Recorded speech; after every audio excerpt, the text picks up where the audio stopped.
at that point, it was what I needed. And the truth is, I didn't think that that's what I needed. I have a specific philosophy on events. Your last event that you keep should be the best one. Some of the times we may not see eye to eye on things because there's just a common respect. We'll always make it work.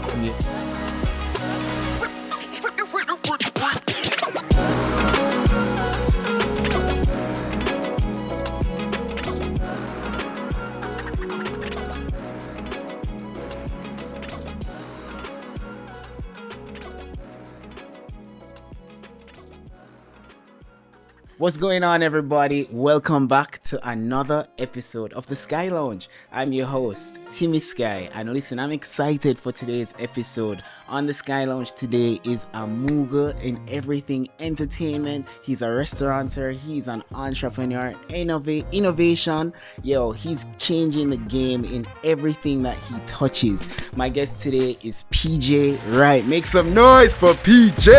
Let's go.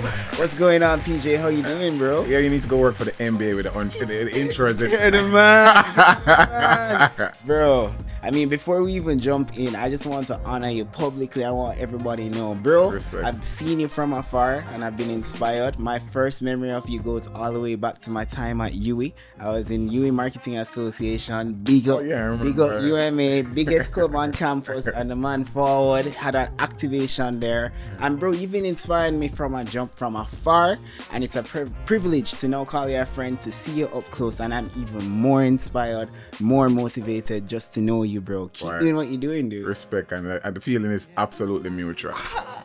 No, bro. Oh man, I keep saying it. This guy has the coolest sneaker collection ever. Man, it's super fresh every time. And honestly, when I grow up, I want to be like you, bro. Honestly, bro. So keep it up, dude. Respect, Yeah, respect. man. How are you? I am good. My famous response is fair to fine like the weather.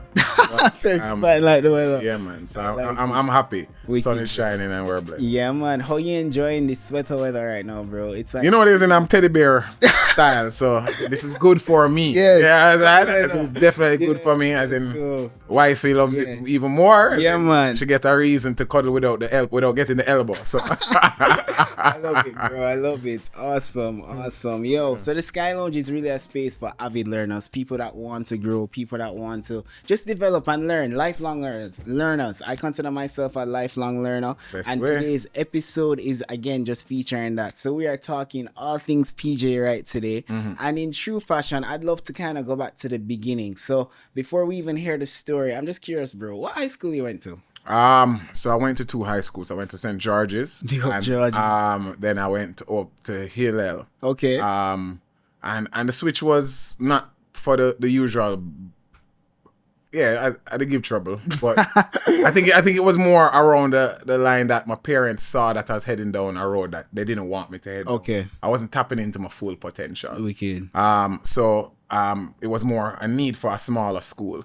So big fact, I've had a learning disability from prep school. Really? That was discovered from early. And there was a lot of stuff that my parents did to help me to overcome that. Went to Learning Institute down by it was off like near St. Hughes. So there's things that we were doing to help me to overcome it. But in a big school setting, it wasn't working. So I made a decision that instead of going and failing all CXCs and those stuff and getting the distraction of all of what was happening at George's, as in big school and a lot happening. Yeah. They chose to bring me up there.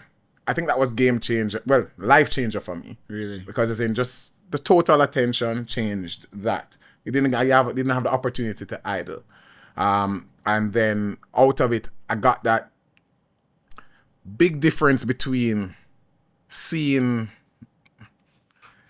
a school filled with just everyone, which is St. George's, that's every walk of life, to then a school where everybody kind of was the same, but didn't even realize how privileged they were, to be very honest. And what that did for me was change that opportunities come sometime, and you have to focus on like that you're in the opportunity. And I was like, I realized that pretty early. As in, there's no way I was on a football team when I was at George's. I got to be on a football team. Right. And see what that camaraderie was like and those kind of stuff, because it was a small school. So there was nothing that people would say to you, say you can't do. It was more around, oh, do it is either work or it don't work kind of thing. Love it. And that changed my point of view on just life and things. Just knowing that, yeah, you have to take advantage of the opportunity that is placed in front of you. Yeah, you have to be present, bro. Yeah. I love that, dude. That's interesting. So you and I overlapped. So I went to Campion, first to fifth form. Big up Campion every time.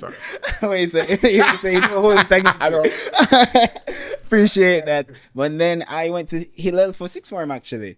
Yeah, man. Okay. So I went to Hillel. So they didn't start sixth form when I was there. Really? So like I ended up being at Hillel for 2 years, and out of that, I ended up being deputy head boy. What? So I say my name is on the wall. But yeah, it worked out for me. Wicked. Where it is that I just genuinely say that, like, at that point, yeah, it was what I needed. Legit. And the truth is, I didn't think that that's what I needed. But thankfully, my parents were in tune. As in, they reminded me every day about how much it was that they were being put out to put me there. Wow. Yeah, because it's not like it was cheap. Yeah. But at the same time, they kind of just saw like I wasn't tapping into me. Wow. Bro, that's cool. So yeah, you were deputy, I was head boy. Look at that. Cool. I had a great time at Hillel. I found that I was able to explore another side of myself there, which is like, more public speaking, more just doing things that you couldn't do in a bigger space. And both schools were amazing. A part of me is who I am. A part of who I am is because of those schools. So I had a great time. Yeah, man. So I think that we definitely had that same thing where it is that we got That's pretty cool. Okay, so that's what you did high school. Talk to me, what happened next, bro? Because we know you for entertainment. Like most people, when they hear the name PJ Wright, my guess is they think Dream Weekend, they think chilling on the farm, they think Right Image. But bro, let's backtrack. How did that happen? Where did that start? Was that fresh out of high school? It kind of was. Okay. So I realized that I had a knack for business at what do you call it? Sorry. At Hillel. Okay. At George's, I saw a lot of opportunities, and people were selling things at school. Because that's how some people ended up having to even get their lunch money. Yeah, man. Somebody would just buy some sweetie at wholesale and then come to school and sell it. And I was just like, that's not gonna work up here. That's how everything. Right. And then and out of it, at that time, my brother used to fly a lot. Really? Because he was going to school in Florida, and he used to be able to take advantage of like sales and those stuff. So he used to bring down, like, I used to give him money to just bring down like a suitcase of shirts. Really? He used to sell like Armani Exchange shirts at that time, and I ended up making a lot of money out of it. Out of it, even tried doing even our own brand and stuff. But what I realized out of it was genuinely life is supply and demand. If it's either you're gonna create the demand, or the demand is there and then you're gonna supply it. And what I saw out of it genuinely was that you have to just look at the marketplace, and that's what fueled me to getting more into it. Jeez. I went to college, Institute of Management Science. I think that is now UCC now. Okay. Yeah. And then out of it one day, I was having a conversation with my father, and he was just like, you don't really look like you know this thing. And I wasn't. As in, I was going to school, going through it. I had the choice to go away for university in the States, and I decided that I wanted to stay home. I wanted to be closer to family business and help them with it, as well as go to school. But it really wasn't working out. And my father said to me, said, boy, you look like you're going to waste my money. Genuinely. And out of that, he said, I can give you what is left, or and you make something out of it, just don't ask me for anything again. Wow. Or you can finish it and get your degree. And I was like, give me. Run the money. And out of it again, I started a need. Okay. As in, I saw a need and filled the need. Really? So my parents have family business is automotive, so I have garage. And out of it, I ended up just using the money and buying a car and doing rent-a-cars. What? Out of it. And that was instead of, so I have the car that I had and I bought another one. Hold on, bro. How old are you at this point? 18. Bro, what? Yeah. Yo, 18, probably business 18. mind from them days. Yeah. Bro, taking risks from them days. So yeah, it ended up working out. Wow. I'm impressed. Because people would come to the garage and they'd need to leave the vehicle, and they didn't have, instead of going to a rent-a-car place and whatever. My father wasn't interested in doing it. Yeah. So I said, you know what, let me try off it. Let me do Money's that. right there. And I was doing that, and then out of it, my uncle, my father, really good friends, ended up coming by through some deal, like about 4 cars. So at the time it was some Fiats that came into the country, and he was just like, hey, yo, they're not selling. How about I just give it to you and you put it and start rent it? Wow. Just make sure give me some money. Give me a piece. And listen to me, man. That worked and worked until I got a call one day from Naomi Garrick. And Naomi said to me, I'm working at RETV and I want you to just come and just listen out to something that is happening. They seem like they want somebody to do that events part, and I know that you were doing it. Actually, sorry, I jumping too far. Yeah. Sorry, so he was doing that long and short a bit. Yeah, man. School didn't work out that part, but then I Okay. decided to jump into an entrepreneur. We were doing that part, and then after that is when it is that my brother decided to come back to Jamaica, finish his schooling, and we started getting more into the parties. Okay. We used to keep some parties up by our house, up our parents' house, and that used to just be more just for fun. But out of the fun, I kind of started tapping into my creative part and like, yo, I like this. I'm not the popular one. My brother was more. No way. Was a popular one. What? Yeah, man. So he know everybody, but at the same time, I have a little brother who was running around the place and making sure things are all right, calling up Kingston Harwich, make sure say we can get some restrooms and Wow. bar counter, and that's what kind of made it work, because he was focused on getting people there. I was Okay. focused on just making sure that the place feel nice and look nice. Jeez, bro. That's crazy. And then it just evolved into where we are Wow. here, you know. Wow. Wow. I'm blown away, bro. Okay, so when did Naomi call you now? So like that was, we started doing daydreams already. Had a couple other little smaller parties, but at that time daydreams was becoming really big. Amazing. And Naomi said, boy, because no Naomi a really long time now. And out of it she said just, I said it was Naomi Garrick, no? Yeah, man. I'll make sure. Yeah. Make sure. Yeah. So out of it she said just come take a listen and see if Yeah. it's something you're interested in. To be very honest, wasn't interested, but I said to myself that I looked at it as a university. Okay. If this is what I really liked, let me invest my time. Just like if I was going to school and stuff, and I just invest into me at this point, learning the industry, learning on how things were working. Because I was doing it from a promoter side of things, where rather than necessarily from the organizer side. Because at that time it was a little bit different. You'd call a decorator and they do everything and you pay them one money. Got you. It wasn't now where it is that there's a lot of different suppliers. There were very few suppliers in the market. So you kind of just had to just call at that time like a Michelle Lee and who was the top person, and you just call and she just follow. come and do everything kind of thing. And I kind of started to understand the pieces of the puzzle a little better and the players. Okay. So I definitely was grateful for all of that from working at RETV at that time, and I helped them to build out a lot of the events that they had done. Amazing, bro. One of them being high school tour at the time. I remember. Yeah. Yeah. So that was game changer in the industry at that time, because we weren't going into schools and bringing entertainment and educational entertainment at that point.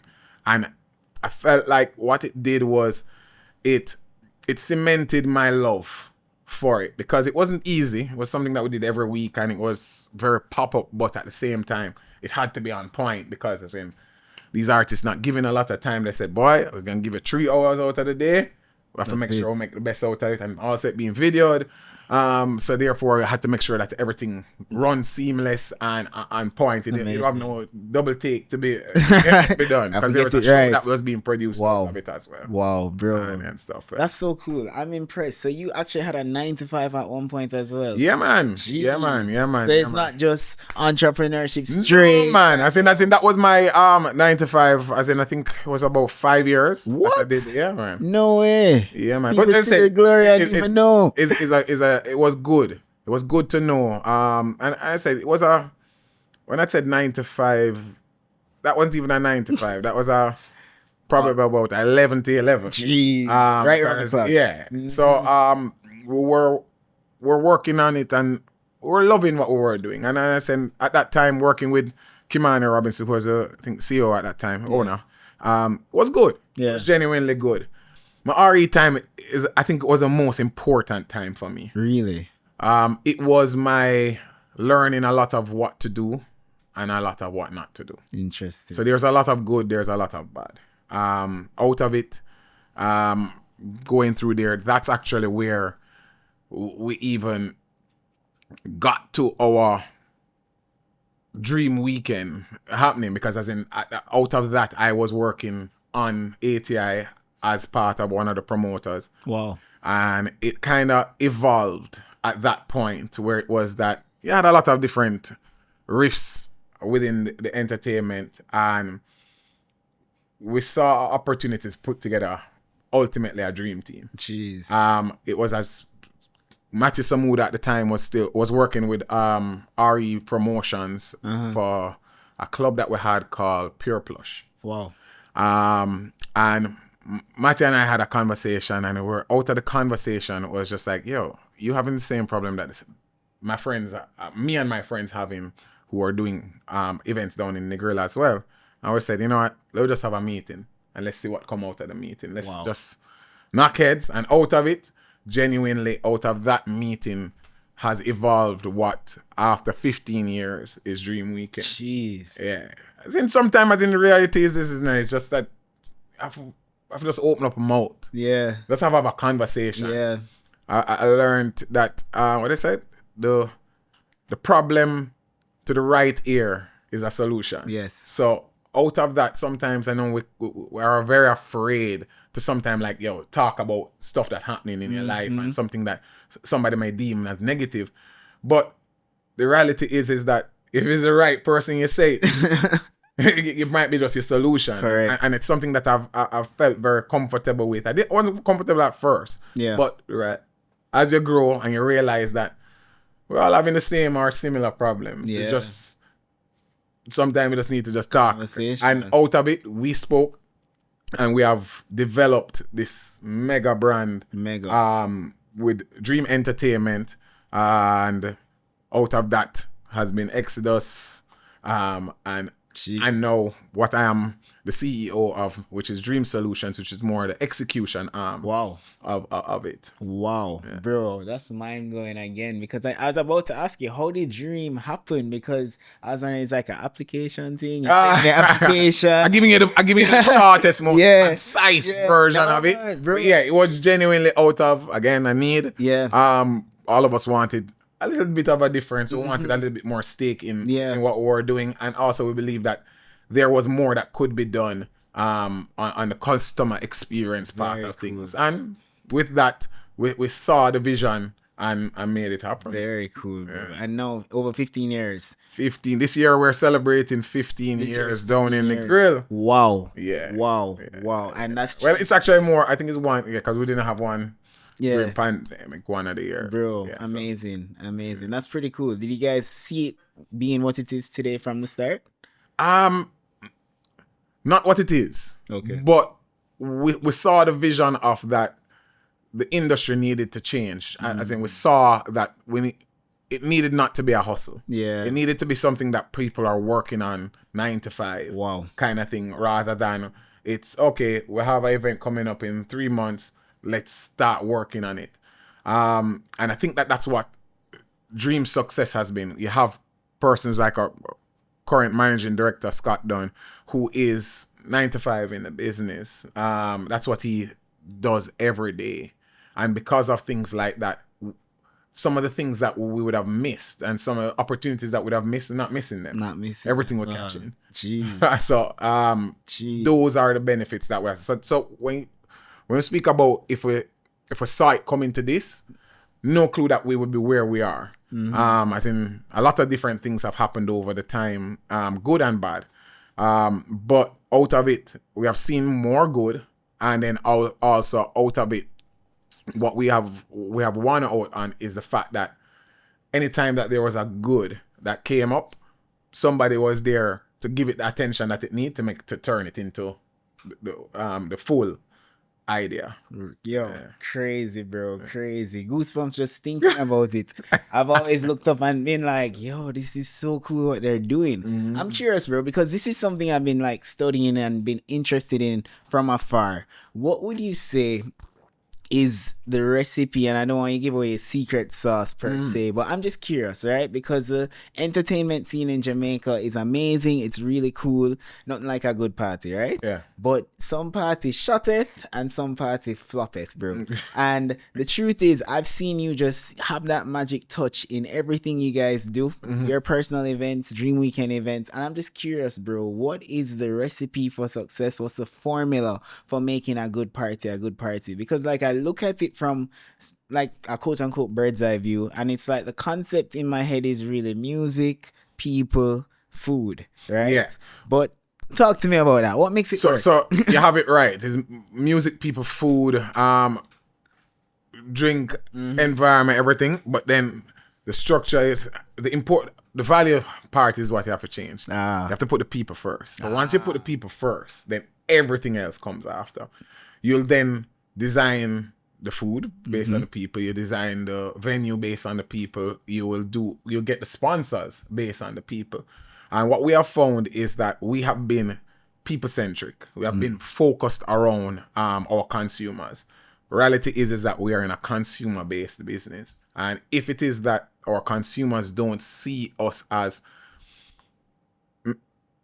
a part of their lifestyle, then therefore that's where we just lose. So that goes along the lines of all the businesses, because we're building brands. I don't need them to love PJ, to be going to the event or to love any other partners. I want them to be in love with the brand. And if we focus more on the brand part of it and what that brand means to people, then that's the formula. Amazing, to be very honest. Amazing. And that goes across all business. Yeah, you're serving people. Exactly. As in, I have to look at it. And as you know, you guys more than know it. As in, sometimes it's an easy thing to do, and sometimes it's just a little bit harder because people are hard to but simple, not easy. Yeah. But once it is that you have that as a top focus, then that's it. And then after, specific to events, is that I have a specific philosophy on events, and that is your last event that you keep should be the best one. Wow. You're only as good as your last. Exactly. Once it is, that the last one, the people say, that one is the best one, then you're on the track. If they say, boy, in 2002, when I remember when it used to be that, then that time to retire that brand and move on. Because you can't wait until people retire you or the brand. You have to know that, boy, okay, hey, you know what? Probably this has done its time. Jeez. Probably it is that they're getting more of what you were offering than they need. So therefore, it's not a novelty. It's not a part of their lifestyle anymore. Amazing, bro. Amazing. So 15 years in the game, bro, and you've been doing events longer than that, I'm assuming. Yeah, man. So 20 years, aging myself probably. I think it's great. Hear that. But bro, I'm curious. So is that how you stay relevant? Is that the same thinking to stay relevant? Because bro, like to be in the business for so long, in a dynamic business where it's like younger and younger people every time. Well, I don't think I'm very much relevant anymore. I think that what it is that I have focused on the brand part of it. So me, myself, as in, if I could have it my way, I'd be sitting at home, just chilling. Yeah. But that doesn't work for the brand. That doesn't work for what we do as a business. Being a people business, and I have to be out there. You have to be so I kind of have to just put on that cap. Like, yo, go out there and know that this is for the good, and just hope that what it will do is be able to work well enough that it will feed into the economy Got you. of not being out all the while. Interesting. Are you an extrovert or an introvert? I would say introvert. No I have way. put on my extrovert hat because otherwise from that I am seen as stuck up. And You serious, bro? I don't know how much other nice words can be used, but yeah. So if I had an option, it would be to sit down and people watch. I'd sit down in a room and just kind of just like, I wonder what's going on in this person's world and those kind of things. But going into a room and doing that, you end up being like, okay, thinks he's better than us. Wow. And that kind of stuff. So because it's what is expected based on what they would perceive somebody who is doing what I do. I see. Yeah. Wow, bro, that's amazing. That's commitment right there, bro. That's consistent. See what you having me doing where the more talking, I'm more listening. The more I sit down and put some peas out there and then just say what is said. And that's me personally. Interesting. All right. So over 20 years in entertainment parties. Amazing. You must be tired. And talk to me, you make a bold switch or a bold move. Let's not say switch. A bold move, bro. You move from just putting on parties to now being in restaurants, in food and beverage. How did that happen, bro? So I want to see which one I should use it as what was my big trigger. Yeah. My ultimate goal is hospitality, is hotel, give an experience. And the reality of it is that entertainment part is one part of the experience. The food and beverage part is another part of the experience. As in, the rooming part is another part. Right. But ultimately, that can be designed, and that's not where people fall in love with a resort kind of thing. So out of it, thinking how is it that I would get to the end goal is by learning the pieces of the puzzle. I remember one time, I'm not giving it, fiction was for sale. Gary Matalon and I went through to the point where we reached the lawyer. Okay. And stuff. Had persons who was willing to invest. I had some money. Me and my brother had some money that we were going to invest as well. And then a better deal came on Gary's table to sell to somebody for more money. And it worked out for what he needed. Didn't work out for me. And I was just like, to me, it was one of those devastating points because I was just like, yo, I needed this to make this happen. This is now my stepping stone. We're going to go into a nightclub and those kind of stuff. And I was like, boy, this opportunity is presenting itself at the right time. Everything is working out. Boom, went away. Jeez. And then after that, I got a call, probably about a couple months after, from Catherine Goodall, saying to me, say, hey, one of my friends just bought fiction and he needs somebody to be the operations manager. I was like, this cannot be the place I was just trying to buy. Are you serious? You're telling me that you want me to come and run. And I'm like, oh man, it must be mad. But I missed out a different part with that. So a year or so before that. Yeah. So very important point to note, as I've said it a couple of times already. Out of conflict of interest, I was fired from Ari. And I understand, as in, like, back then I didn't understand it. Now I go around. I didn't understand what my growth was seen as conflict of interest. I was just like, yo, but my growth. But the reality is that sometimes you can't sit down in the room and talk about one thing and not put some benefit to yourself in it. And at that young age, I wasn't understanding that ultimately was what the conflict is that I'm in the entertainment industry. I'm growing in the entertainment industry. What do? Do I grow the business that I'm working for?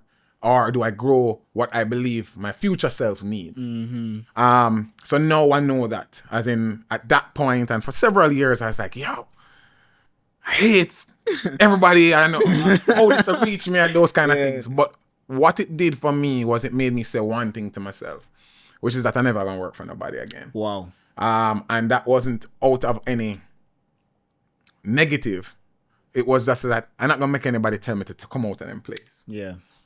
So even if, I have a job that is more than 9 to 5, I have different titles in different businesses. Yes. But I have a stake in them. Yes. They're my businesses. And I will work for my businesses countless hours. Yep. But I don't think that I'd ever go back to where it is that somebody can say to me, hey, you're not welcome here anymore. And that was what was my game changer for me.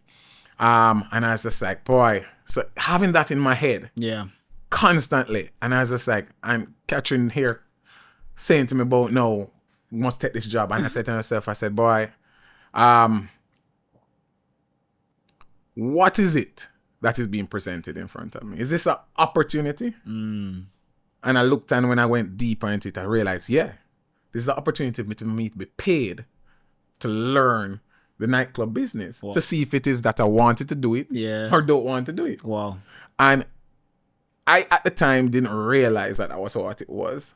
But I said, you know what, I'm going to take it as because I believe that, one, didn't have no work at that time, was out of RE, doing the events and those stuff, had done away with the car rental and was just now focusing more on the event part of stuff.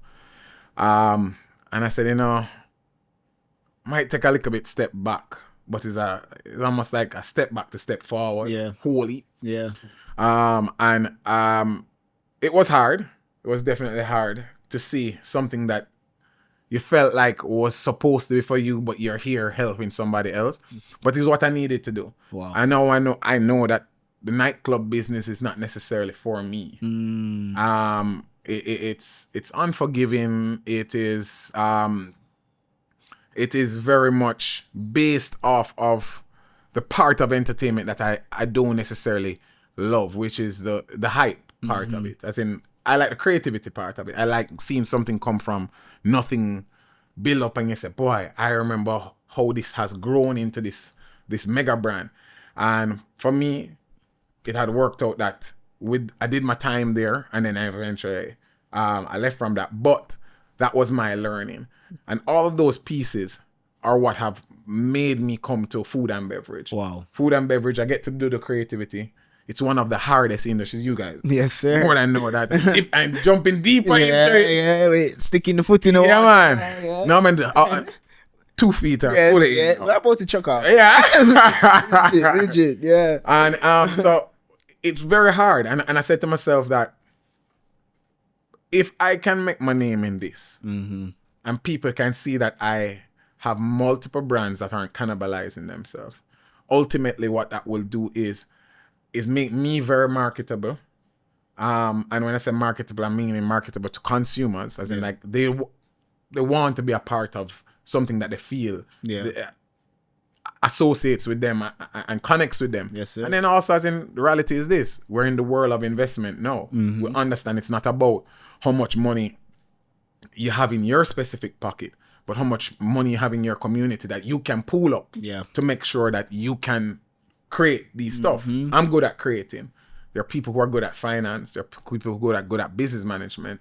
And sometimes you have to put yourself out there to attract that. Yes, and what I've been able to do is attract that within food and beverage. Wow. Now it's time to attract it within the hotel. Let's go. In the hospitality. So that's the next step. That's very cool. Yeah, the food and beverage journey has been very interesting. Wow. It's very, very, very interesting. Yeah, man. How many restaurants you have under your belt now? 4 brands. 4 brands. Yeah. Let's go. Crew, Chilling, Top Top Bar, and now Bowl and Spoon. The newest one, Bowl and Spoon, bro. Yeah. And how many years have you been in this game now? 2018. Wow, 5 years. Yeah, 5 years. Gee, the same year I got married, bro. four picnic. Yeah. Amazing, absolutely amazing. You touched on it a while ago, and I want you kind of shed some more light on it. And I hear it coming out in the entertainment space with Dream Team. I hear it coming out just a while ago as we talk about, your community and pooling together and teamwork, making the dream work. What role has collaboration and partnership played in all aspects of everything you do? It's the biggest part. Yeah. I don't have anything that I've done by myself. Wow. Everything that I've done with a partner. And out of it, I believe that what it does, it gives me accountability. Right? Sometimes when you're accountable to just yourself, it's really hard to do the right thing sometimes. Yeah. It's really hard to continue pressing on. But when you know that you have other people who are involved who are going to be like, hey, you're slacking off on that, or we need to be doing this, we need to press now, kind of thing, or need to take a break. It helps a lot. I think that that's something that we need to do a full relearn on, having to do with us as a people.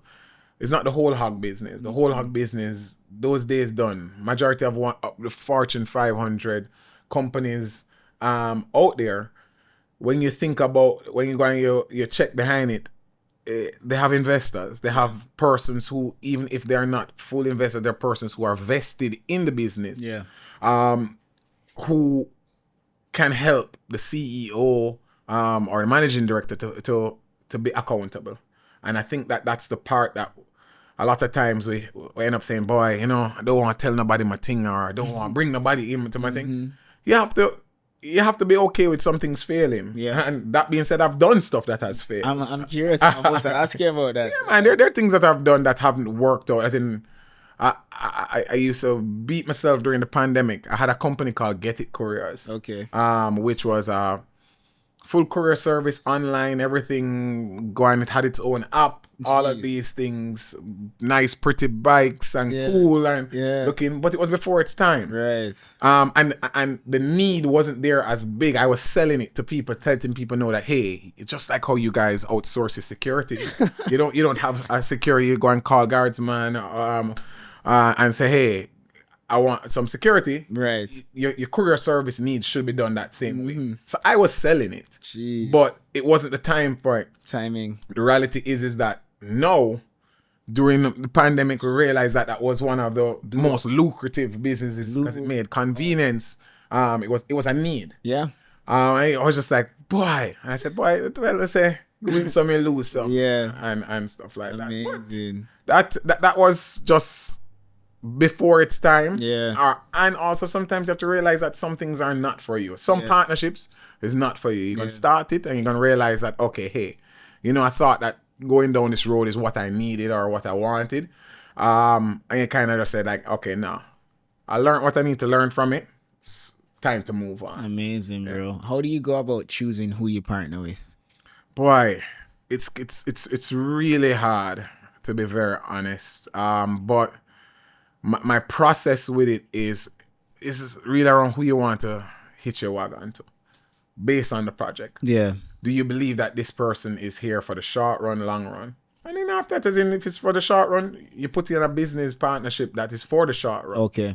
If it is that you believe that somebody who will be good for you for the long run, then therefore you put in those kind of agreements in there and you nurture it. Because as in, partnership, just like any relationship, it takes some work, it takes some respect. Yeah. So while some of the times we may not see eye to eye on things, I think that because there's just a common respect that is always there, we'll always make it work out. Yeah. And I say, not gonna always see eye to eye. It's gonna be really hard to even figure out who is the right person, but it works out. Yeah, you have to try. Yeah. You have to try. Yeah, do due diligence. That's cool, bro. That's pretty cool.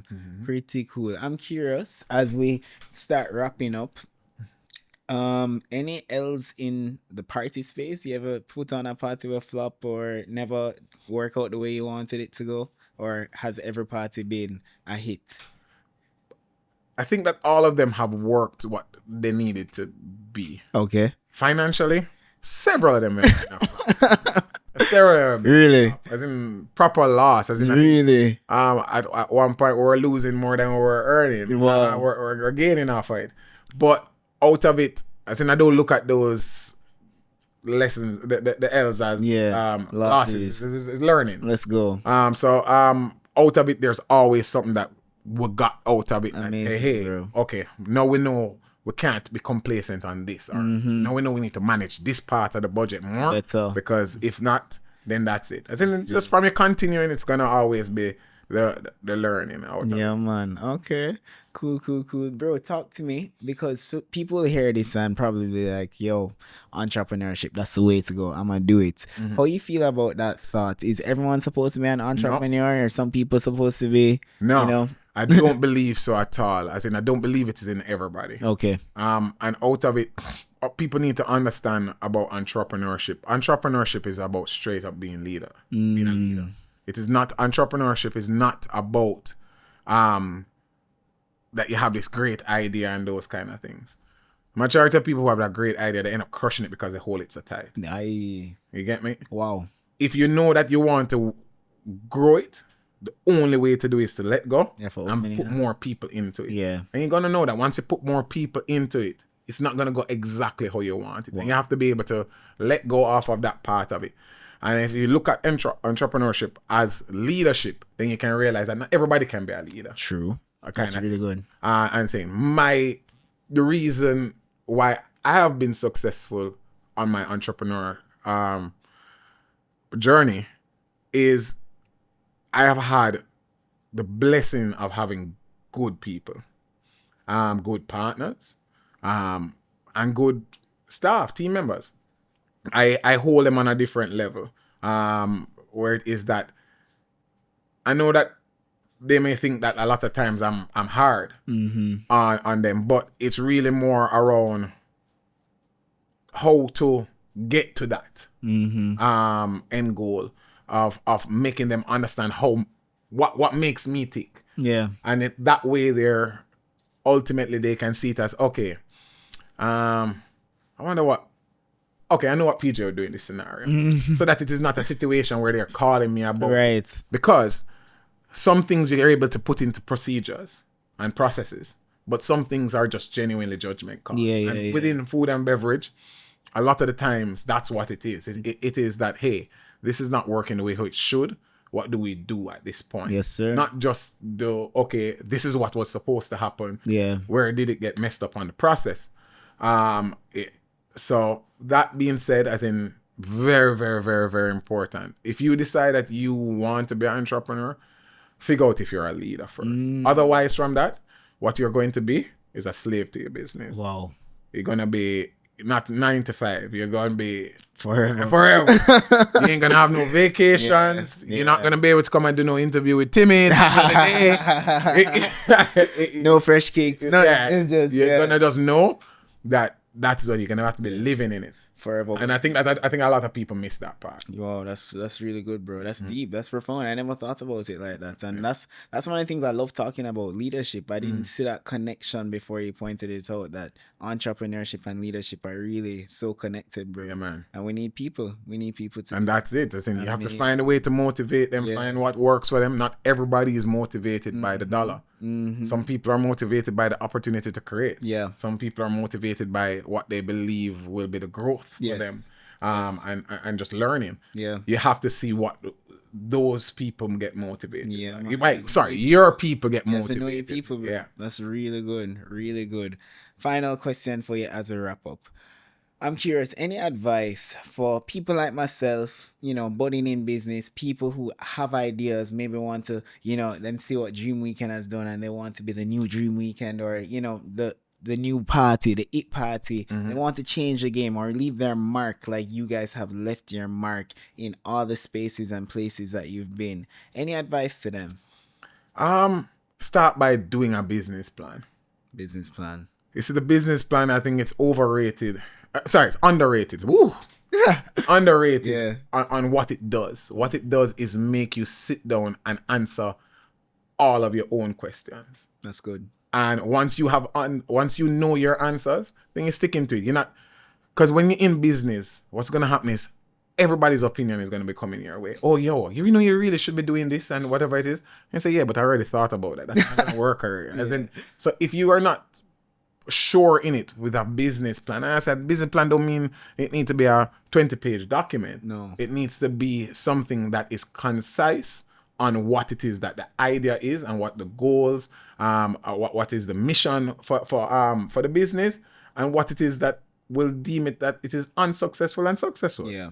If that is there in one document, and you have gone through that process, then therefore what it does for you, it makes every decision that you make easier. Let's go. So I would say to you, start there. Yeah. Answer your questions. See your vision.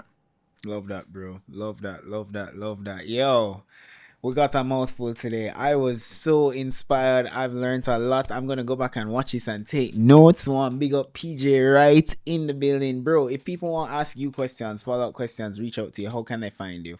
Well, main thing is Instagram. Let's go. PJ Wright image. Let's go. I will answer. I'll try. Let's go. Love that. Enough love, bro. Thank you so much. Well, thank you for having me, Timmy. You know that this is a straight pleasure. Of course, dude. My brother, man. My brother, bro. Keep up the good work. I do believe the best is still yet to come for the both of us, bro. I'm excited. Respect, man. Let's go. Sky Lounge fam, thank you for joining us. Why not click the like button? Why not hit subscribe? Why not share this with a friend? Thank you guys for joining us. See you soon on the next episode. Peace.